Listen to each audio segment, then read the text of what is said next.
Hi everyone, I am Nicole and this is your daily word to go every Tuesday. Hashtag choose to obey. So I'm going to be here every Tuesday for your daily word to go. And let us start with an opening prayer. Holy Spirit, thank you for this day. Holy Spirit, guide us, lead us, open our hearts and our minds to receive your word and for your word to be written inside our hearts. In Jesus' name we pray. Amen. Okay, our word for today is taken from, if you have Bibles with you, it's taken from Judges chapter 5.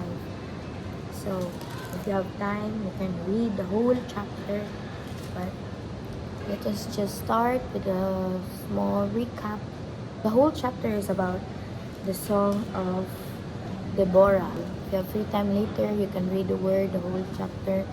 So, a recap is in the previous chapter, we can read na the Lord has given the Israelites the judges na may ingon sila og right o wrong unsa pa mga sakto o dili, and when the judge is still alive, the land will have peace for bila ka years until nga mamatay ang judge.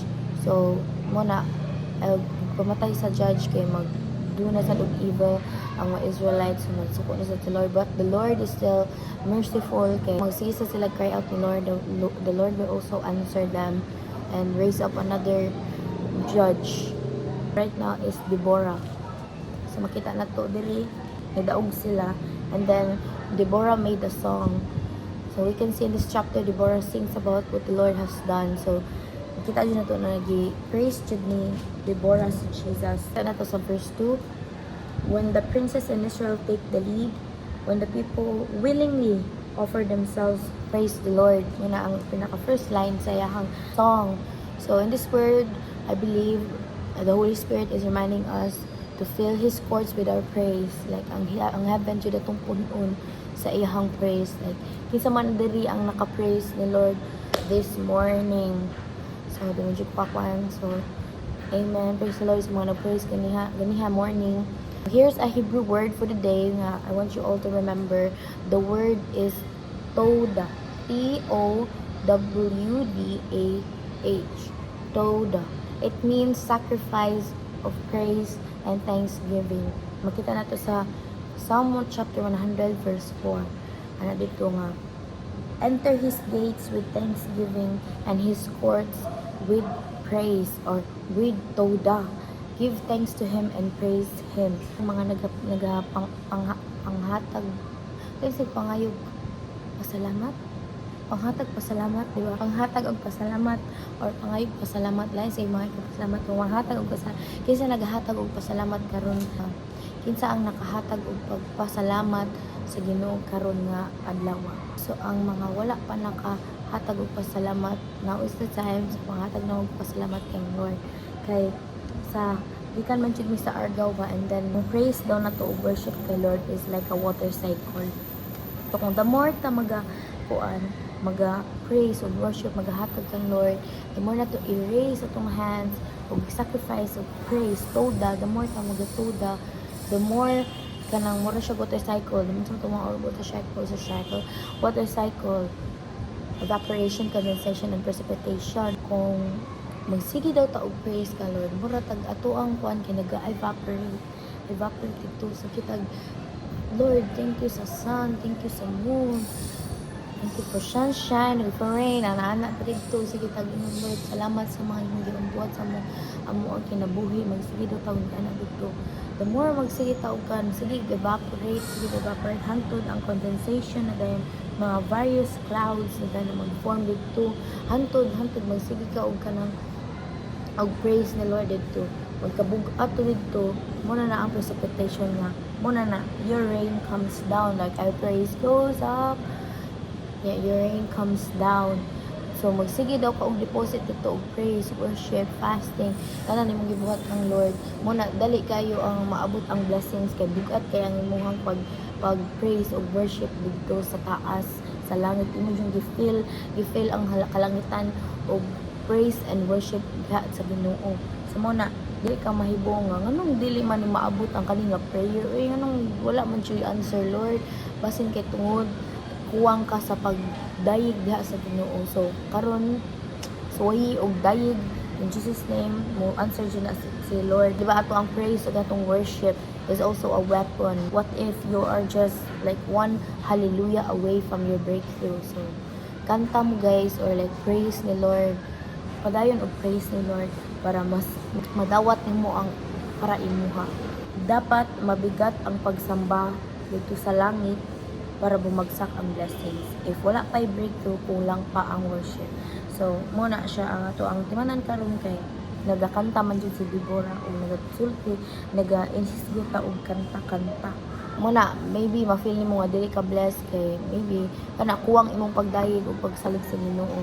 So, maybe karon kay suon, so wayi og dayeg og hatag og thanksgiving ang ato ang buhi na Dios. And I know nga the Lord will move jud.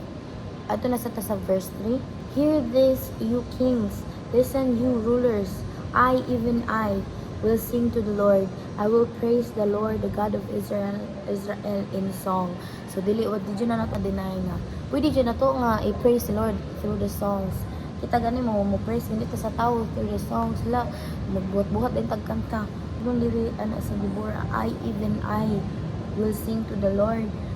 I will praise the Lord, the God of Israel in song. So, ano nakaingon man siya nga, I, even I, maski ako mismo, siya ako mismo, makakanta ko, makapraise ko, makakanta ko para sa Ginoo. Kaya wata kay bawo, pati dahil siya tingog, pero may padayon gyapon siya, kaya siya nga, maski ako, mo kanta diha sa Ginoo. So, wala jud exemption, kita jud tanan makakanta sa Ginoo kay maski pati kag tingog o nindot pa kag tingog, tanan kay dawato na ni Lord basta kinasing-kasing nimo nga pagdayi. So everyone has a song man jud, diba? Everyone can sing, but not everyone can sing beautifully.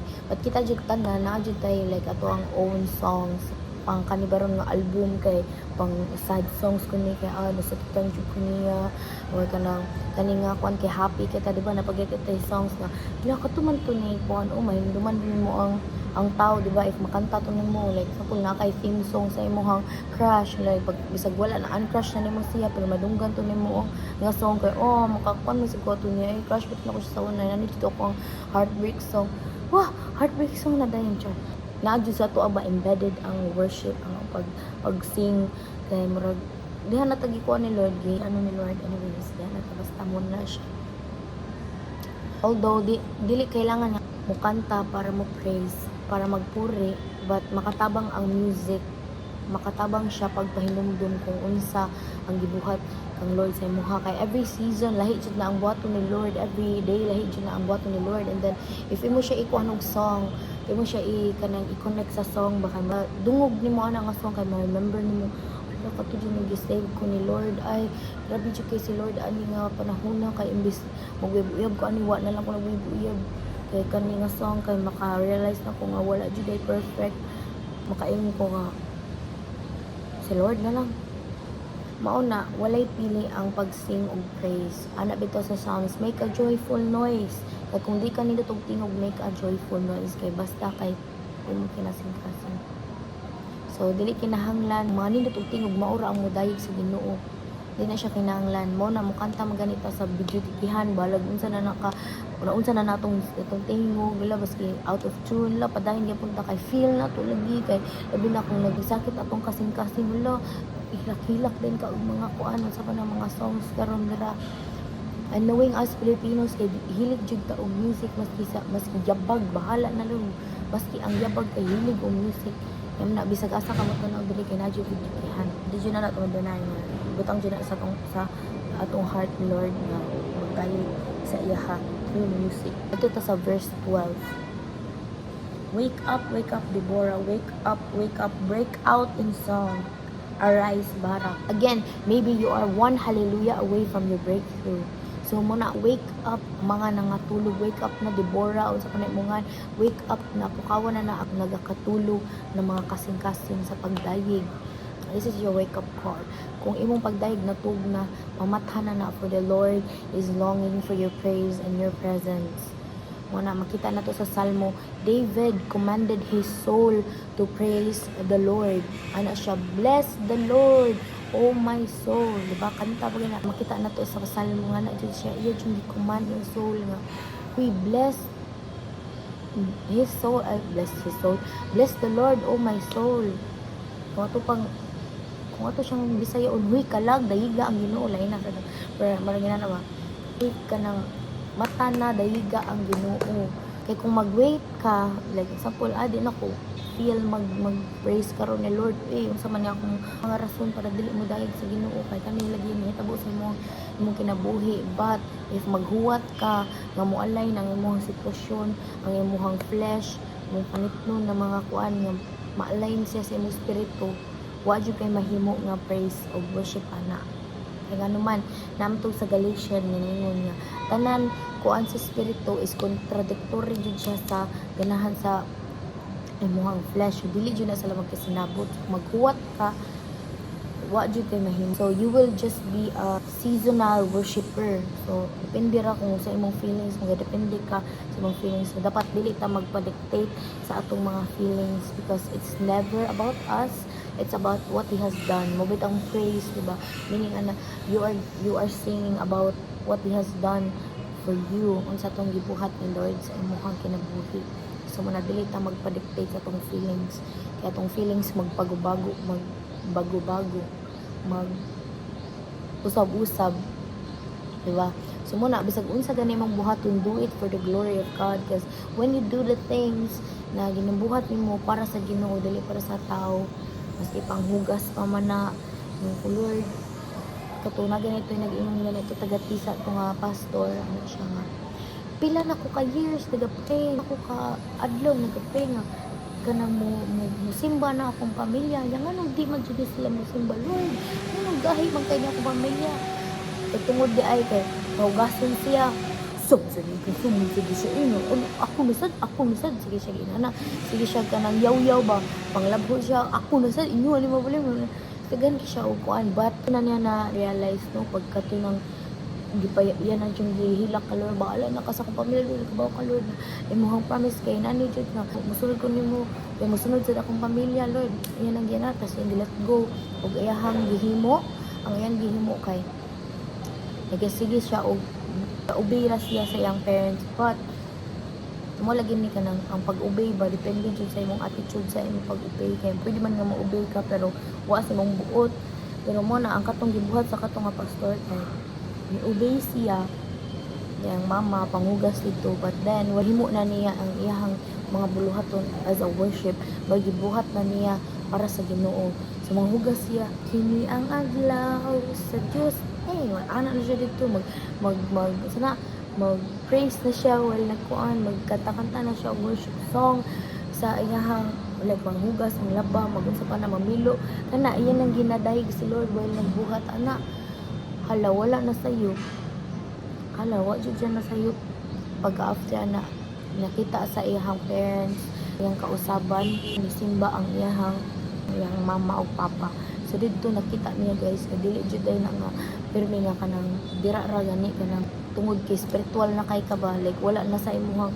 lagi kabaw ka kinsa ang Ginoo kabaw ka kinsa siya pero kung naa sa balay kay dili ka masugo or like kanang kung naa sa balay kay lahi imong unahon like sapol gitundo sa argaw nga dili pwede nga ang imo irason nga nung di ka masugo kay nagbibo ka muna dapat nadyo kay imong structure nadyo kay imong schedule nga kani gani kung inaron gani imong mata si mama dapat before ani kay mo mata na ko ani para makadibo ko kay kabako ig mata ni mama suguon gid ko niya so muna siya guys daghan kay mga na lessons dito ang amazing sa kahit blessed jud kami so mga inana ra jud siya guys nga mga reminders worship dili ra na siya song dili ra na kanang kanta-kanta but ang true and proper worship kay ang atong kinabuhi if ma-bless ba atong ginikanan sa atoa like sa kata mga youth ma-bless ba sila sa atoa or ma-stress masugo ka din ako masugo na everything nga kita tanan igutaan na receive jud sa word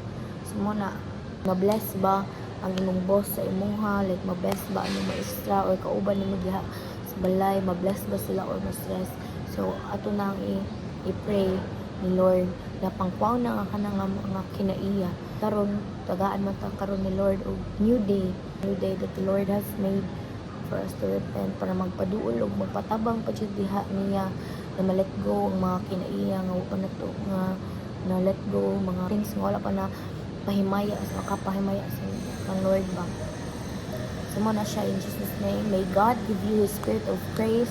May we remember to praise Him in the midst of the storm. Kaya mo dyan na siya ang pinakasikreto para madaugon kita diri sa kaniyang kinabuhi.